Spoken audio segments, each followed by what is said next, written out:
There are a lot of calendars in the world, and with that comes a good deal of debate over when to celebrate the new year. The Romans tell us it's the 1st of January, the Ethiopians in September, the Thai in April. But here, in the Midwest, we know when our year ends. The world turns gold and coffee is served black. Our year ends with the harvest. Engines are roused from their annual slumber, coughing and groaning as they come to life after 3 seasons of inactivity. The men driving them, however, have been anything but inactive. A year's worth of calculated plans, early mornings, and dirty hands has finally reached its culmination.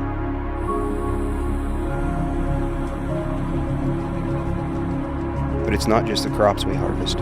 Here, it's bone, antlers, and the animals that grow these objects of our obsession, the white-tailed deer. They are North America's most popular game animal, one of the most abundant on Earth, but also amongst the most wary.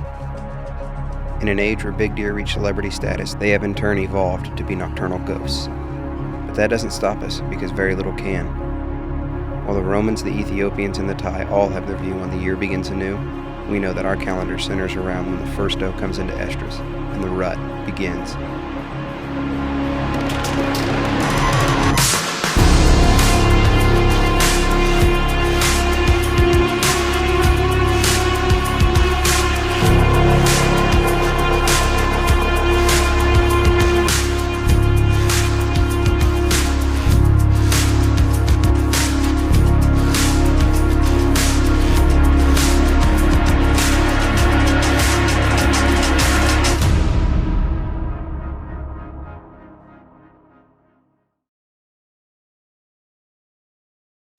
Man the hunter has ever been present throughout our history. Hunting has in essence always been a part of who we are, a private exchange of life between hunted and hunter. But like seemingly all things we hold sacred, the landscape has changed. There is now an empire built around our season, with every form of media contributing to a commercial craze that has transformed our sport. Forgotten is the respect and reverence with which we once viewed our quarry, as it is starting to be replaced by a competition between hunters for their share of the ever-expanding spotlight. The private nature of the hunt is slowly giving away, dividing our once unified tribe of sportsmen into a number of fragmented camps. Perhaps on polar ends of the spectrum are the trophy hunting bow hunters who have evolved our sport in recent years, and the gang hunting riflemen who head afield with venison and a good story on the mind. This season brought these two perspectives to the Kansas harvest. Dustin from the rolling hills and crops of eastern Nebraska, and Aaron from the swamps and ridges of the Canadian Shield in Ontario. Two men, byproducts of two different schools of thought and experience, hunting the same farms, the same stands, and ultimately, the same deer. This is their season.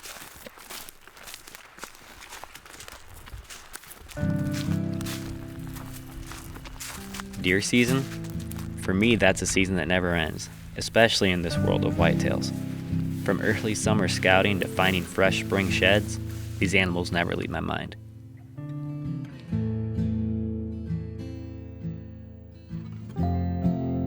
Yep, I guess I'm a trophy hunter, but I'm proud of it. I set a goal every year to shoot a record book whitetail with my bow. And once that goal is met, the only thing to do is raise the bar and continue on. That's probably something I admire most about this sport. Knowing I can push my skills as a hunter to their highest level by hunting one of the most majestic creatures in the wood, a truly mature whitetail buck.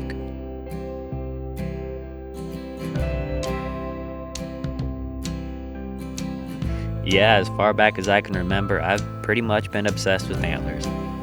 I'm sure I picked this sickness up from my father. He carried me into the woods with him from a young age. I'll never forget sitting in between his legs in the tree stand and witnessing a harvest for the first time. You like this spot? As I grew older, he taught me a lot about how to achieve goals, just as he had done year after year. We managed the land, planted food plots, and hunted strictly in accordance to deer management, taking the time to study the animals and only shooting what we considered to be truly mature. And because of these facts, I'm fortunate enough to say I have harvested plenty of Pope and Young whitetails, and the hunt for a bigger buck each year will never end. Why do I say Pope and Young? Well, it's because I'm a bow hunter, always have been and always will be.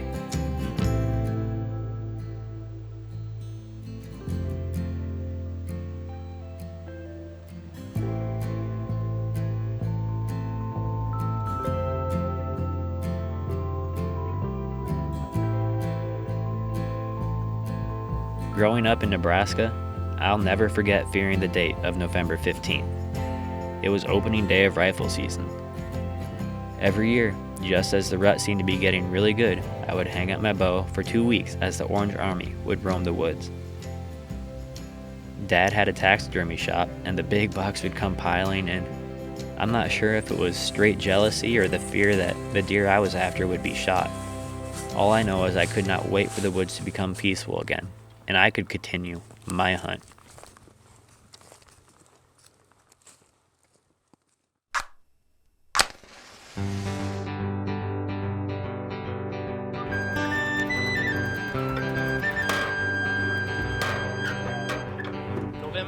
There's nothing like rifle season.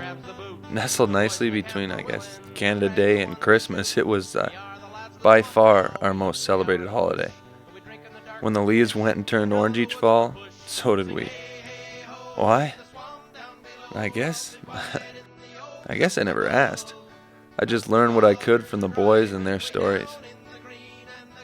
Stories, especially the good ones, were kind of the spark that lit our annual inferno of Blaze Orange fun. The fuel for that fire? Well, that's what we hunted for. Our harvests weren't measured in the record book. They were measured on the plate. A quick and ethical kill that didn't mess up our beloved tenderloins, and we couldn't be more happy. Concerns about points and inches were a world away from us. Deer hunting was built on a binary code. If it's brown, it's down. Now, don't get me wrong. We love killing bucks. I guess years later, we'd be gazing up at their antlers pegged to the wall and try and dig up that story from our endless archives. We hunted to kill deer, but we sure didn't do it very often. Hell, we didn't even see deer very often, so when we did, we were ready. We created our own opportunities and took a lot of pride in capitalizing on them.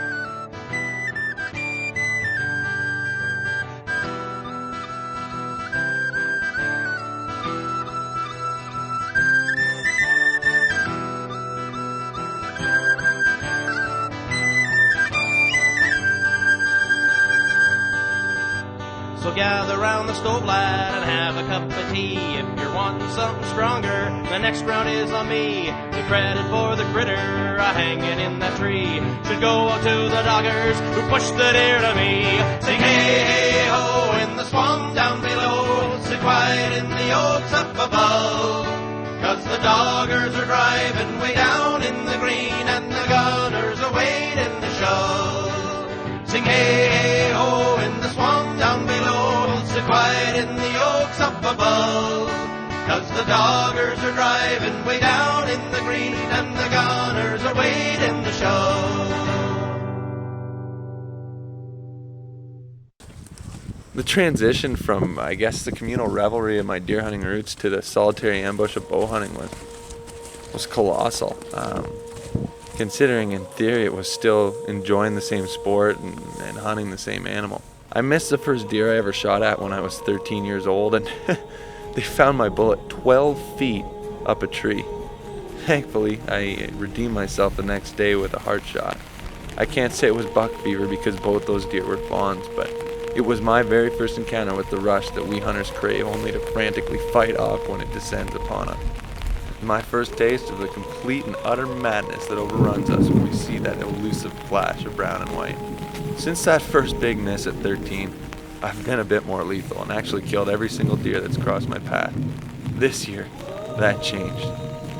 The zoo-like abundance of deer was beyond my wildest expectations, and I was actually startled by how quickly whitetail encounters became an expectation when taking to the stand. Yet for all the abundance of deer, the limitations of my bow just kept preventing me from getting a shot. It was difficult to cope with, having become, a spectator of the action instead of being the instigator.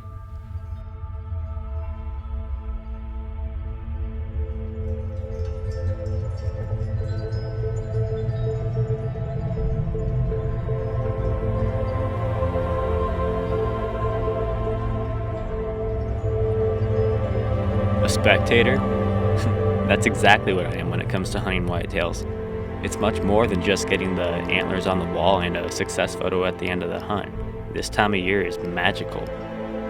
Walking in during the frosty moonlight, hearing nothing but your own footsteps, it's still.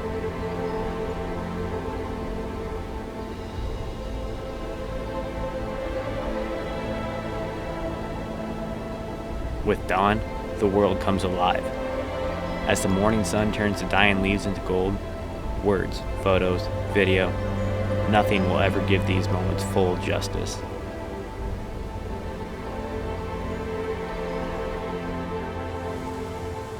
Sitting in those tree stands is home to me during the fall. It doesn't get old or boring. It's a consistent learning experience. Letting the deer walk by naturally and studying their every move is humbling. I know there are truly giant bucks out there, and I can always hope that my knowledge as a hunter will soon place me in one's path.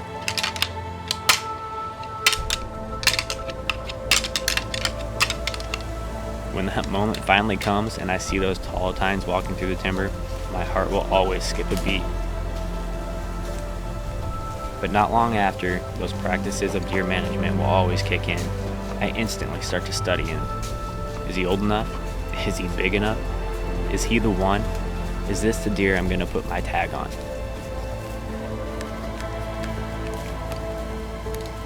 More often than not, I'll hang my bow up and watch a buck walk right through my shooting lane. It's a gamble. And I can only hope that the deer I pass will someday become that king, the one that I want, and we will cross paths again.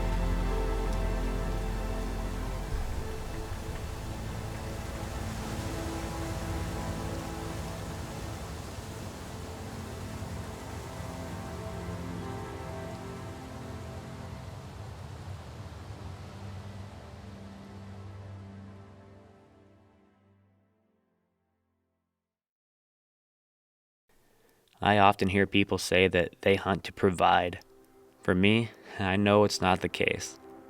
I can walk through a grocery store and easily see I can feed my family without hunting. Trophy hunting to me is more than just the meat. Hunters annually spend thousands of dollars on gas, clothes, new bows, new guns, ammo, arrows, scents, gear, food plots. The list adds up quickly. For me, those expenses are not important. The most expensive thing that I put into this is time. I'll spend countless hours and days in an attempt to achieve my goal, passing bucks and hanging up my bow time and time again.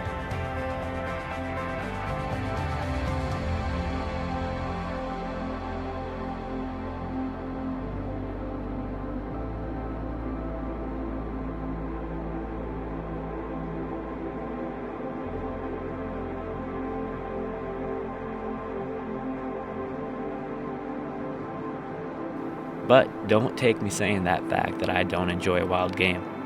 I will fill my freezer every year, and when the time is right, I'll use my doe tag, finally releasing an arrow and taking a life.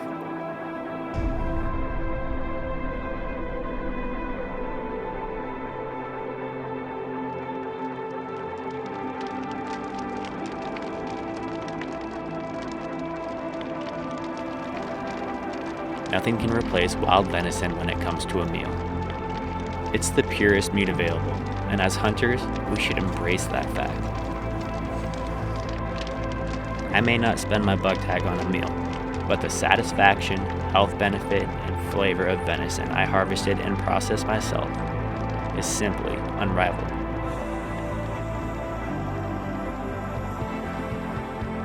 Watching deer didn't end when the sun set and I climbed down from my stand.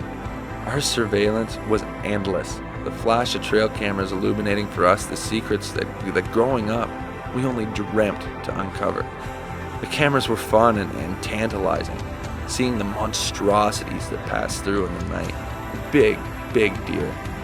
But frankly, there was a bit of a sadness in seeing the animals that were once ghosts now being broken down pixel by pixel and plugged into a complex and arbitrary formula in an attempt to determine their worth. Gone, it seemed, were the nuances of the hunt, the intricacies of sign broken down by a discerning eye to craft a plan, to find any way to succeed. The idea that woodsmanship and poise were integral to success had clearly diminished, replaced in this theater by what I would consider to be a cultivation of animals, an effort not dissimilar to a farmer trying to raise a prize steer. I tried what I could to force success, but my efforts failed. With the similarities to agriculture fermenting in my mind, The reality that I was in pursuit of a wild animal was one that I was repeatedly reminded of.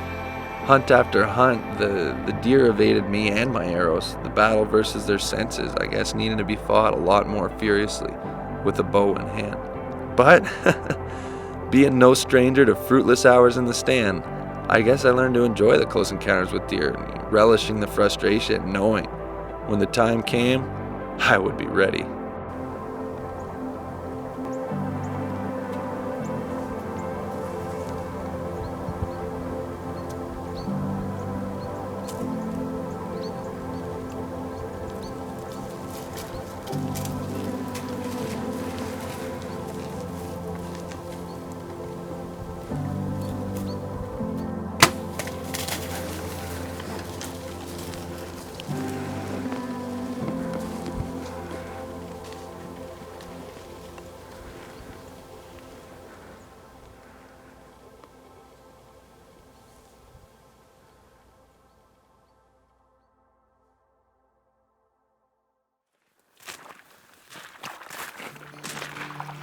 Being with Aaron as he shot his first archer deer was definitely something I was glad to be a part of.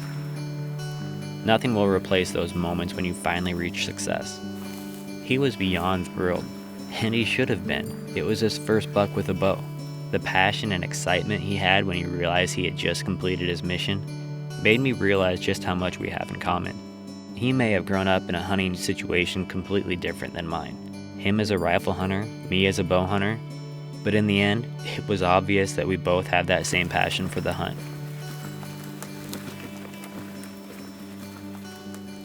Dustin hunted relentlessly, right to the very close of the season.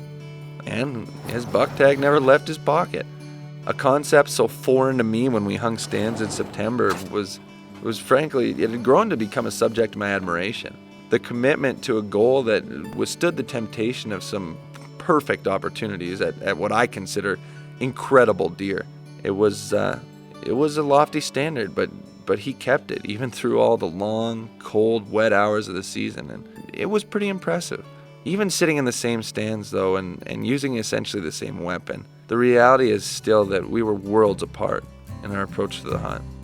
While I personally, I can't relate to the antler addiction, I do understand that it brings with it something very important and incredibly familiar. The rush. You can't go home.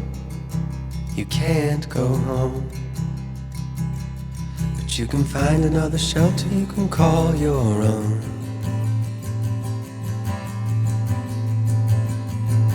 You can't push time. You can't push time. But you can ride out every wave like an alibi.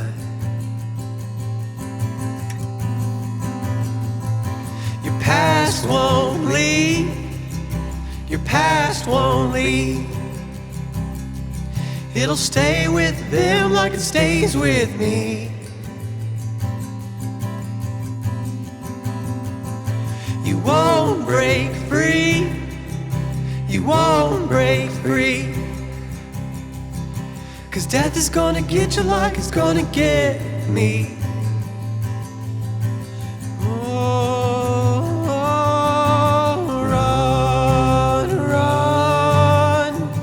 Just run, run to the edge unbroken. Run, run, run, run, run to the edge unbroken. One man's quest to take an animal's life, our passion that should bring us closer together as hunters, is starting to drive us farther apart. While we bristle at the idea of our sport under attack from activists on the outside, the real threat to our hunting tradition comes from within, from groups of hunters failing so miserably to understand the basic union we share. We forget that regardless of weapon choice, antler size, or any of the endless measures of success we impose on one another, we are all hunting for the exact same thing.